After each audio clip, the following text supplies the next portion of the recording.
How the rich gets poor. A common misconception about how the rich gets poor is because of their overspending without understanding their income stream, which is not at all true. The rich, whether it is inherited or self-made, knows their expenses, income, and the status of their asset classes than anyone else. The rich deserve a quality of life because the wealth meant for the quality of life. Like your former Prime Minister said, no one would live for longer time. So if the rich leave their happiness and amenities for the future, sometime they will not be able to enjoy that in the future because no one would live for a longer time. So where it is getting wrong?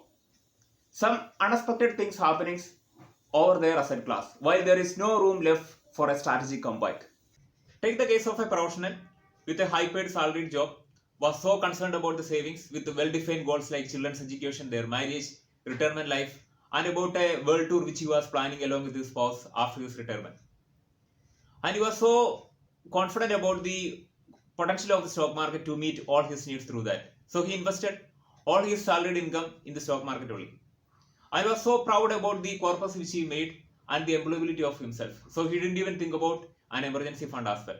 And over the time, COVID appears in the job market. Like thousand others, he also lost his job. Then only he realized the importance of having a personal medical insurance for himself. Because his medical insurance covered by the employer, and once he lost his job, he lost the medical cover as well. Then to meet his personal needs, his food, children's fees, he forced to withdraw a part of his asset which he invested in the stock market, which was 35% down in relation to the COVID and the subsequent lockdown. So he booked a loss of 35%, which was in the book only to the reality.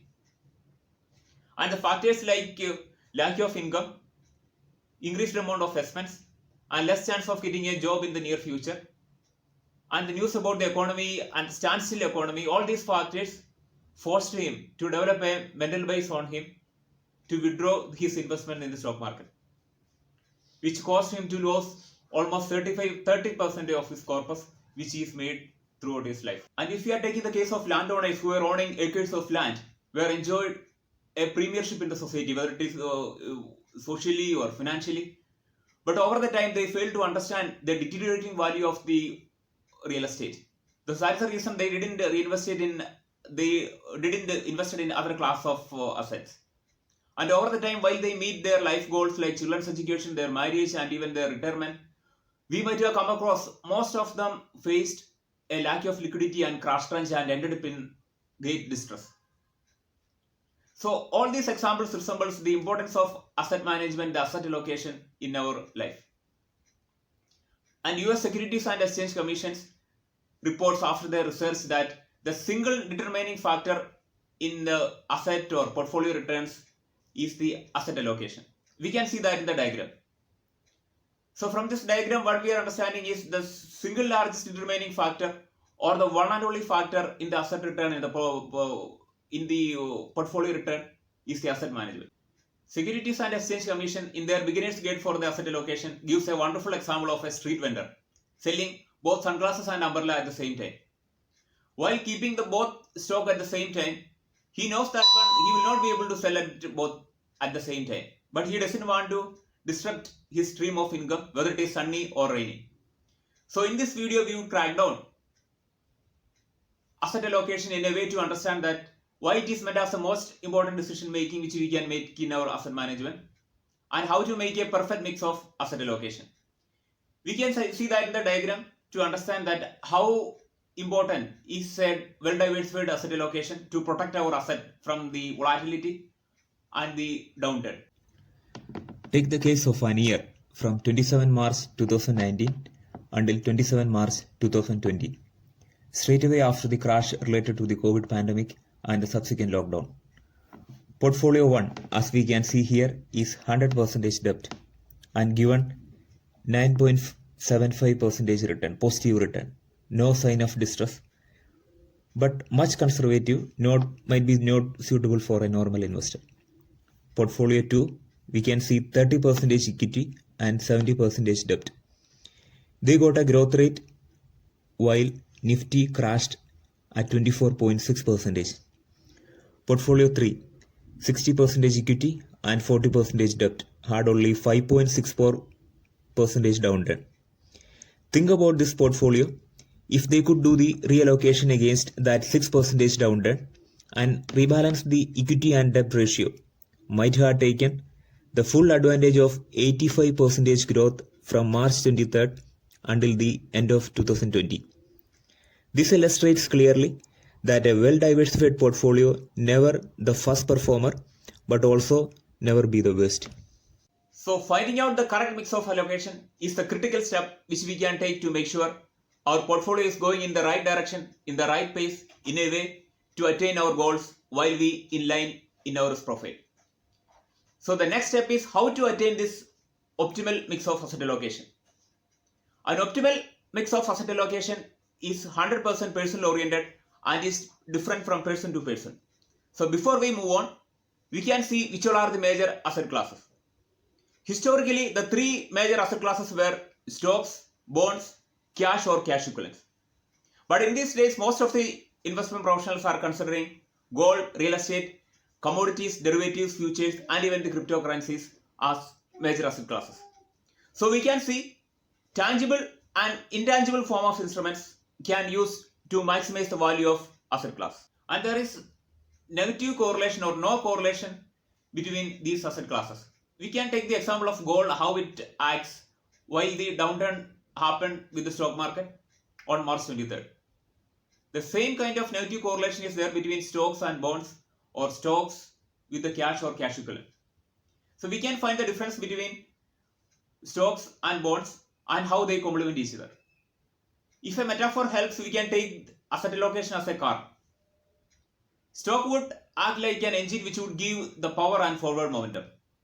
The bond would absorb the impact and shocks and smoothens the bumps. Cash can act like a brake, a thing which we use to reduce the speed or stops completely. So all these components act together to take your portfolio forward safely to reach your final destination, which is your goals. Before we said asset allocation is 100% personal oriented and different from person to person. So we can see which all are the personal attributes to consider in finding out an optimal asset allocation. Asset allocation by goals. It is asking for what you are investing for and when you need this goal. For example, take the case we wanted to buy an SUV by mid of 2022. And for the reason we started an SIP for the last 5 years and we almost reached there and it's only 1 year for our goal. So obviously the investor doesn't want the stock market to wipe out all his investments or all his corpus which he found over the years. So he may move for a more conservative way of investing like a short-term bond or something like that. Or on the other hand, take a less defined goal like wants to buy a beach house or a vacation home in somewhere in a hill station. So the investor can take the full potential of the stock market by investing aggressively and take his goal more reality than a dream. Asset allocation by age. And another important factor to consider to find out the optimal asset allocation is by age. For example, if we are saving for a child's education, if the child is a toddler, we got plenty of time, ample of time to be an aggressive investor. Or if we are saving for our retirement benefits, the more early we start, the more aggressive we can become. Asset allocation by risk tolerance. Risk tolerance can be determined by how much risk we can afford practically and how much risk we can afford psychologically. We have seen that how people behave during the downturn in the stock market on March 23rd with a great amount of mental distress, even though they don't need a liquidity at that time. And the asset tolerance can also depends upon how our portfolio is getting on towards our goals. For example, if you got a large figure, if you could save a good amount of money over the time, more than we need for our retirement life, and we got ample of time before us for the retirement, then the investor may think about a more aggressive mode of investing to take his asset in a further level. Alternatively, on the other hand, someone who got a large cushion and relatively less period before for the retirement life, then he may go for a conservative way of investing since he doesn't want to grow his asset in a further level. After finding out the optimal asset allocation, an investor can go for some diversification. Diversification is the spreading out of asset classes in terms of geography, in terms of industry, and market capitalization.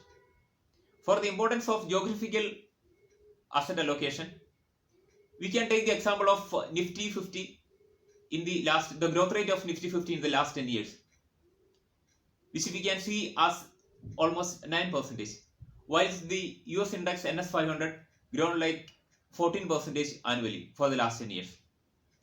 And for the market capitalization, we can see the large cap funds, large cap sector outperformed the small cap and medium cap by 8.4% in the year, in the time frame of 2018 to 2020 for the last 2 years. And it is expected that this mid cap and small cap may outperform the large cap in the coming 5 years. Diversification by industry. The reason for the industrial diversification is the basic nature of the stock market, which is sectoral performance imbalance. We have seen that after the lockdown related to the pandemic, few sectors like IT, pharma and healthcare rebounded, while some leftover sectors like entertainment, hotel, travel and tourism became stagnant.